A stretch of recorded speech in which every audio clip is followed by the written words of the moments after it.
ಹಿಂದೆ ಪರಮೇಶ್ವರ್ ಪರ್ಯಾಯ ನಾಯಕ ಆಗಬೇಕು, ಸಿದ್ದರಾಮಯ್ಯ ಬಿಟ್ಟೇ ಇರುವಂತ ಕಾನ್ಸೆಪ್ಟ್ ಏನಾದ್ರು ಇದೆಯಾ? ನಾವು ಅದನ್ನೇ ಬಯಸ್ತೀವಿ, ಅವರೇ ಆಗಬೇಕು. ಮುಂದೆ ಸಿದ್ದರಾಮಯ್ಯನವ್ರು ಏನೋ ಬದಲಾವಣೆ ಆದರೆ ಪರಮೇಶ್ವರೇ ಮುಖ್ಯಮಂತ್ರಿ ಆಗಬೇಕು ಅನ್ನೋರು ನಾವು. ಇನ್ನೇನಾಗಬೇಕು? ಪರಮೇಶ್ವರ್ ಕೊಡ್ಲಿ ಅಂತ. ಹೌದು, ಹಿಂದೆ 8 ವರ್ಷ ಇರಲಿಲ್ವ ಅವರು ಅಧ್ಯಕ್ಷರಾಗಿ? ಅವರು ಕೆಲಸ ಮಾಡಲಿಲ್ವಾ? ಅವರು 13ರಲ್ಲಿ ಗೆದ್ದಿದ್ರೆ ಅವರೇ ಚೀಫ್ ಮಿನಿಸ್ಟರ್ ಆಗೋರು.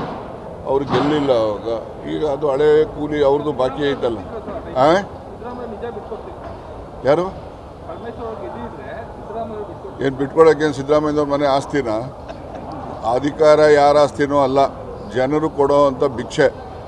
ಗೊತ್ತಾಯ್ತಾ? ಕೇಳಪ್ಪ, ಇಲ್ಲಿ ಅಧಿಕಾರ ಅಂತಕ್ಕಂಥದ್ದು ಯಾರೊಬ್ಬನ ಆಸ್ತಿನೂ ಇಲ್ಲ, ನನ್ನ ಆಸ್ತಿನೂ ಅಲ್ಲ, ಸಿದ್ದರಾಮಯ್ಯನವರ ಆಸ್ತಿನೂ ಅಲ್ಲ, ಪರಮೇಶ್ವರ ಆಸ್ತಿನೂ ಅಲ್ಲ, ಇನ್ನೊಬ್ರದ್ದು ಯಾರ್ದು ರಾಜಕಾರಣಿಗಳ ಆಸ್ತಿ ಅಲ್ಲ. ನಮಗೆ ಜನ ಕೊಡ್ತಕ್ಕಂಥದ್ದು ಭಿಕ್ಷೆ. ಗೊತ್ತಾಯ್ತಾ? ನಾವು ಭಿಕ್ಷೆ ತಗೊಂಡು ನಾವು ಅವನಷ್ಟು ಕೊಡಬೇಕಾಗಿತ್ತು, ಇವನು ಇಷ್ಟು ಕೊಡಬೇಕಾಗಿತ್ತು ಅಂತೇಳಿ ಜನರನ್ನು ಆಕ್ಷೇಪಣೆ ಮಾಡೋಂಗಿಲ್ಲ.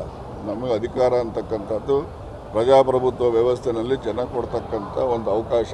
ಅದನ್ನು ಭಿಕ್ಷೆ ಅಂತ ಕರೆದು ತಪ್ಪೇನಾಗೋದಿಲ್ಲ. ಹಿಂದೆ ಪರಮೇಶ್ವರ್ ಪರ್ಯಾಯ ನಾಯಕ ಆಗಬೇಕು, ಸಿದ್ದರಾಮಯ್ಯ ಬಿಟ್ಟೇ ಇರುವಂತ ಕಾನ್ಸೆಪ್ಟ್ ಏನಾದ್ರು ಇದೆಯಾ? ನಾವು ಅದನ್ನೇ ಬಯಸ್ತೀವಿ, ಅವರೇ ಆಗಬೇಕು. ಮುಂದೆ ಸಿದ್ದರಾಮಯ್ಯನವ್ರು ಏನೋ ಬದಲಾವಣೆ ಆದರೆ ಪರಮೇಶ್ವರೇ ಮುಖ್ಯಮಂತ್ರಿ ಆಗಬೇಕು ಅನ್ನೋರು ನಾವು. ಇನ್ನೇನಾಗಬೇಕು? ಪರಮೇಶ್ವರ್ ಕೊಡ್ಲಿ ಅಂತ. ಹೌದು, ಹಿಂದೆ 8 ವರ್ಷ ಇರಲಿಲ್ವ ಅವರು ಅಧ್ಯಕ್ಷರಾಗಿ? ಅವರು ಕೆಲಸ ಮಾಡಲಿಲ್ವಾ? ಅವರು 13ರಲ್ಲಿ ಗೆದ್ದಿದ್ರೆ ಅವರೇ ಚೀಫ್ ಮಿನಿಸ್ಟರ್ ಆಗೋರು. ಅವ್ರು ಗೆಲ್ಲಿಲ್ಲ ಅವಾಗ. ಈಗ ಅದು ಹಳೆ ಕೂಲಿ ಅವ್ರದ್ದು ಬಾಕಿ ಐತಲ್ಲ. ಯಾರು ಏನು ಬಿಟ್ಕೊಳಕ್ಕೇನು ಸಿದ್ದರಾಮಯ್ಯವ್ರ ಮನೆ ಆಸ್ತಿನ?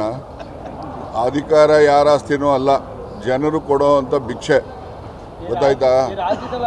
ಕೇಳಪ್ಪ, ಇಲ್ಲಿ ಅಧಿಕಾರ ಅಂತಕ್ಕಂಥದ್ದು ಯಾರೊಬ್ಬನ ಆಸ್ತಿನೂ ಇಲ್ಲ, ನನ್ನ ಆಸ್ತಿನೂ ಅಲ್ಲ, ಸಿದ್ದರಾಮಯ್ಯನವರ ಆಸ್ತಿನೂ ಅಲ್ಲ, ಪರಮೇಶ್ವರ ಆಸ್ತಿನೂ ಅಲ್ಲ, ಇನ್ನೊಬ್ರದ್ದು ಯಾರ್ದು ರಾಜಕಾರಣಿಗಳ ಆಸ್ತಿ ಅಲ್ಲ. ನಮಗೆ ಜನ ಕೊಡ್ತಕ್ಕಂಥದ್ದು ಭಿಕ್ಷೆ. ಗೊತ್ತಾಯ್ತಾ? ನಾವು ಭಿಕ್ಷೆ ತಗೊಂಡು ನಾವು ಅವನಷ್ಟು ಕೊಡಬೇಕಾಗಿತ್ತು, ಇವನು ಇಷ್ಟು ಕೊಡಬೇಕಾಗಿತ್ತು ಅಂತೇಳಿ ಜನರನ್ನು ಆಕ್ಷೇಪಣೆ ಮಾಡೋಂಗಿಲ್ಲ. ನಮಗೆ ಅಧಿಕಾರ ಅಂತಕ್ಕಂಥದ್ದು ಪ್ರಜಾಪ್ರಭುತ್ವ ವ್ಯವಸ್ಥೆಯಲ್ಲಿ ಜನ ಕೊಡ್ತಕ್ಕಂಥ ಒಂದು ಅವಕಾಶ. ಅದನ್ನು ಭಿಕ್ಷೆ ಅಂತ ಕರೆದು ತಪ್ಪೇನಾಗೋದಿಲ್ಲ.